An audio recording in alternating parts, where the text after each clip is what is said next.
क्योंकि मेरा भी जो बयानिया है जनाब ताहिर अशरफी साहब, वो भी बहुत भारी है।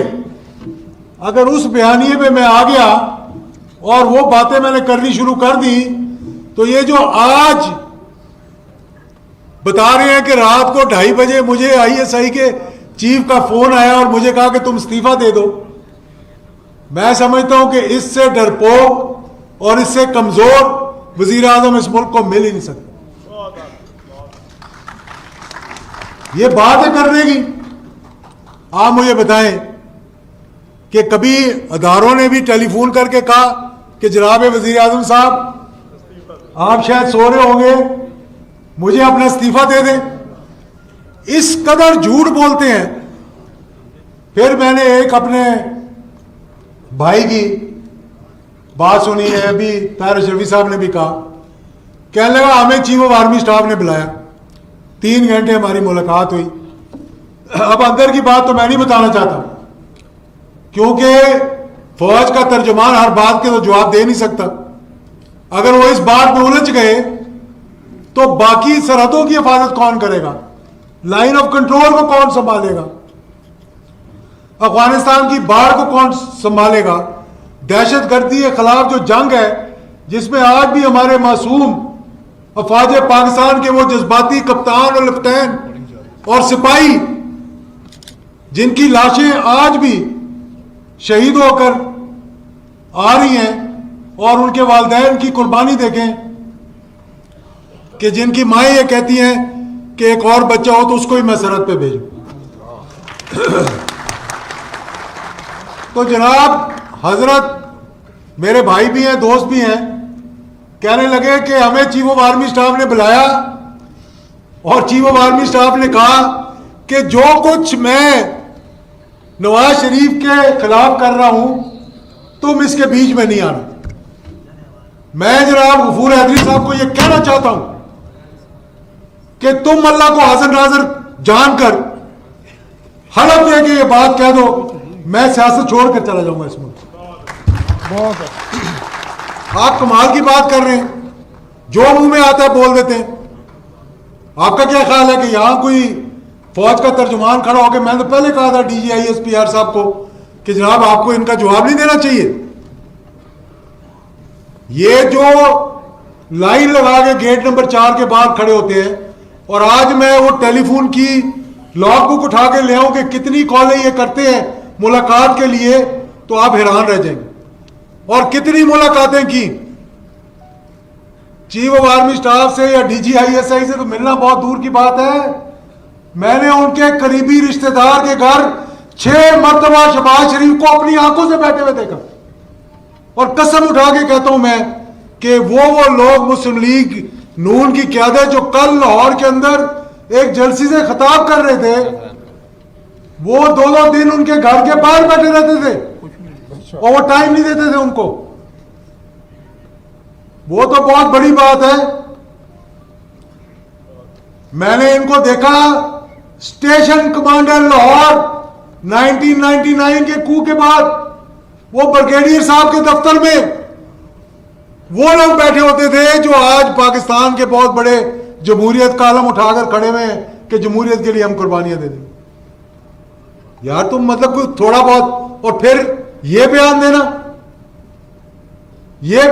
कि हम तुम्हारा वो असर करेंगे जो अमेरिका की फौज का अफगानिस्तान में हुआ। तुम्हारी ये जुर्रत है कि तुम अफवाज पाकिस्तान के आगे बंद बांधने की कोशिश करो? क्या 22 करोड़ अवाम मर गए इस मुल्क के? तो ये मैं आप लोगों को बताना चाह रहा हूं कि इस वक्त 5th जनरेशन वॉरफेयर जो हो रही है, मेरे अजीज दोस्तों बुजुर्गों, ये गौर करने की बात है। पहले इन्होंने उन मुजाहिदीन को, तालिबान को बदनाम करने की कोशिश की, यहां पर पाकिस्तान के अंदर दहशतगर्दी शुरू करवा दी। यहां तक कि खुद मौलाना फजल रहमान साहब मेरे साथ वाली कुर्सी में बैठते थे पार्लियामेंट के अंदर, खड़े होकर उन्होंने तकरीर की कि ये मरगला की पहाड़ियों तक दहशतगर्द पहुंच गए, किसी वक्त भी उतर जाएंगे, आप लोग क्या कर रहे हैं, हमारी फौज क्या कर रही है। और जब फौज मुतहरक हुई और आपने देखा कि दहशतगर्दी के खिलाफ जब जंग शुरू हुई 80,000 लोग शहीद हुए। 48 में, 65 में, 71 की जंग में इतने लोग जो है वो शहीद नहीं हुए हमारे फौज पाकिस्तान के, और पाकिस्तान के शहरी 80,000 से ज्यादा शहीद हुए। जनरल से लेकर, सर्जन जनरल से लेकर, लेफ्टिनेंट जनरल से लेकर और ब्रिगेडियर तक और मेजर तक कितने शहीद हुए जितने 65 की जंग में नहीं हुए, 71 की जंग में नहीं हुए। और वो जंग हमने लड़ी, हमारी फौज ने लड़ी और आज भी लड़ रही है। कौन था उसके पीछे? हिंदुस्तान था उसके पीछे, CIA था उसके पीछे, मुसाद थी उसके पीछे।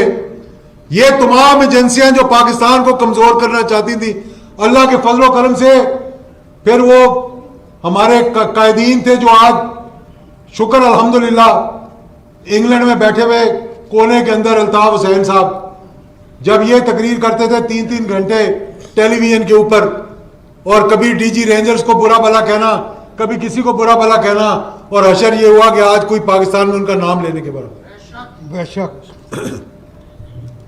कि हमने गलती की कि पाकिस्तान बना दिया, खुद जाकर हिंदुस्तान के अंदर बोला उसको।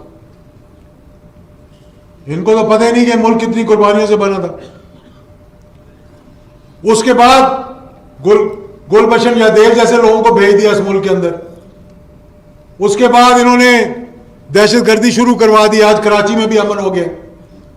अब इस वक्त मैं आपको बताना चाहता हूं मौलाना साहब, शायद आपको इस बात का इल्म नहीं है कि 2.5 अरब से ज्यादा रकम पाकिस्तान के अंदर भेजी गई है फिरका वारियत को तूल देने के लिए। उनको पता लग गया है कि पाकिस्तान की फौज अल्हम्दुलिल्लाह इस मुल्क को कमजोर नहीं होने देगी। आप वो क्या चाहते हैं कि शिया सुन्नी को लड़वा दें, बरेलवी देवबंदी को लड़वा दें, अहले हदीस को आपस में लड़वा दें और एक दूसरे को बुरा भला कहें।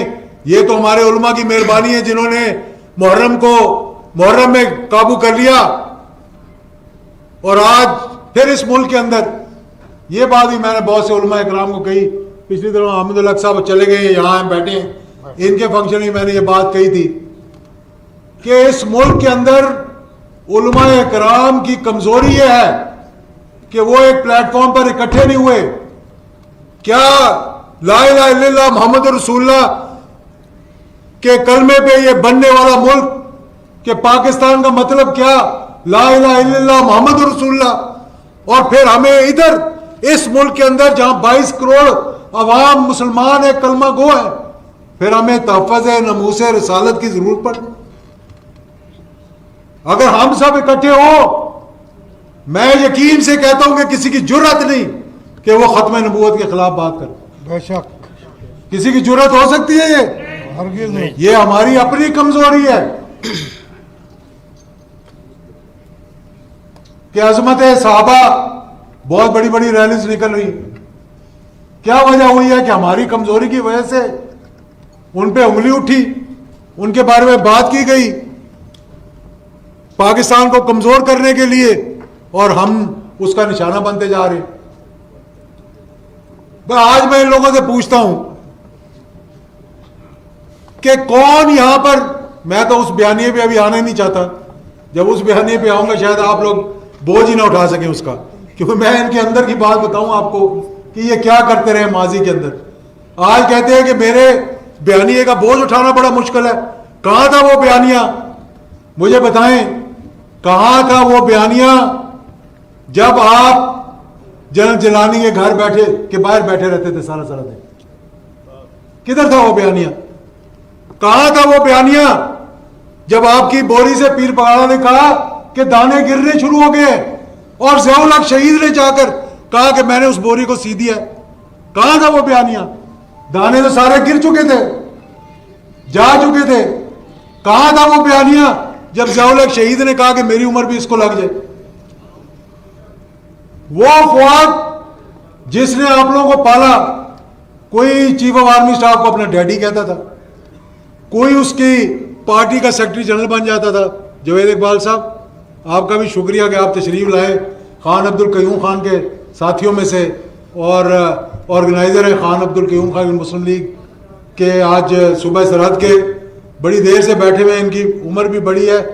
आप जैसे लोगों पे हमें फख्र होना चाहिए कि आपने मुस्लिम लीग के लिए सारी सारी उम्र गुजार दी और कंवर कुतुब साहब ने और बाकियों ने।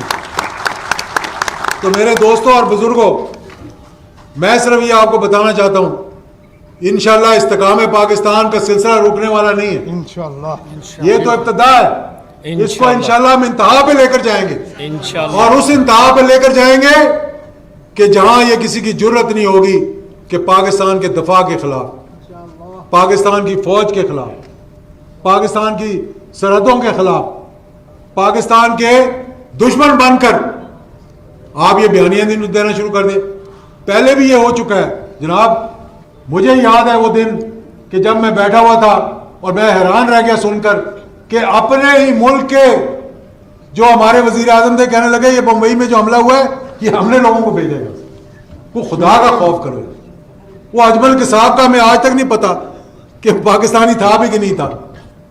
ये साजिशें हैं पाकिस्तान के खिलाफ कि जी ये स्टेट एक्टर है, ये नॉन स्टेट एक्टर है। जो पाकिस्तान का दफा करे, जो पाकिस्तान के लिए अपनी जान की कुर्बानी दे, जो पाकिस्तान, आज क्या वजह है कि अफवाज पाकिस्तान दुनिया की टॉप की फौजों में आती है। और यानी कि मुझे याद है वो 5वीं OIC की, ज्यादा टाइम नहीं लेता, मगरिब की नमाज का वक्त होने वाला है। मैं कुवैत में था, 5वीं OIC की मीटिंग हो रही थी, हम स्टेज पे बैठे हुए थे, यासिर अरफात तकरीर कर रहा था और यासिर अरफात ने कहा कि काश हमारे पड़ोस में भी एक पाकिस्तान होता और उस पाकिस्तान में एक ज़िया-उल-हक होता तो आज हम भी आजाद होते। आप लोगों को पता ही नहीं है कि अल्लाह का कितना बड़ा करम और मौजज़ा। मैं ये बात बार बार कहता हूं कि उन अफगान मुजाहिदीन को सलाम पेश किया करो जो आपकी सलामती के लिए जिन्होंने 15 लाख जानों की कुर्बानी दी। वरना आज उन्होंने तो लड़ मर लिया, अपने मुल्क का झंडा आज भी ऊंचा रखा, बरतानिया को भगाया, रूस को भगाया, अब अमेरिका को भगा रहे हैं।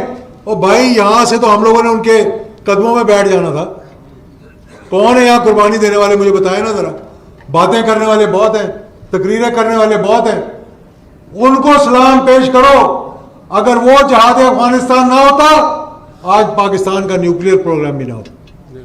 ये जो कहते हैं कि मैंने रातों रात अंदर बैठ के बम बना दिया, नहीं कौन सा नाम भी नहीं आता था, कभी टामा, कभी टोमा, कभी टीमी, और फिर साथ वाले से पूछ रहे हैं कि भाई क्या नाम था उस मिसाइल का जो आगे गिरा था, जिस मिसाइल को देखकर मैंने नया मिसाइल बना दिया। खुदा का वास्ता पाकिस्तान को बदनाम ना करवाएं। आपको इस मुल्क ने बहुत कुछ दिया, आइंदा भी देश है। अल्लाह से तौबा करें, अल्लाह से माफी मांगे। तो इसलिए मैं ये आपको कहना चाहता हूं, जो मुहिब्बे वतन लोग हैं इनकी बातों में ना आए। आप लोग देखें कि ये मुल्क हमने बड़ी मुश्किल से हासिल किया और इंशाल्लाह ये वाकई में सरदार कयूम साहब ने बुनियाद रखी थी। मैंने सरदार अतीक साहब को अगले दिन मैंने मैसेज किया कि तहरीक इस्तिकाम पाकिस्तान उन्होंने बनाई थी, हमने इस्तिकाम पाकिस्तान का जलसा किया। इसको इंशाल्लाह इन लोगों की मुशावरत के साथ इंशाल्लाह तहरीक इस्तिकाम पाकिस्तान में हम कन्वर्ट करेंगे। पूरे मुल्क के अंदर जाएंगे, हर शहर के अंदर जलसा करेंगे और इंशाल्लाह मुहिब्बे वतन लोगों को इकट्ठा करेंगे, पाक साफ लोगों को इकट्ठा करेंगे। इस पाकिस्तान को इंशाल्लाह एक रोशन पाकिस्तान बनाएंगे। रोशन पाकिस्तान का मतलब वो है कि जहां से दीन की रोशनी निकले और सारी दुनिया को पे फैले जाके। बहुत बहुत शुक्रिया आप सबका।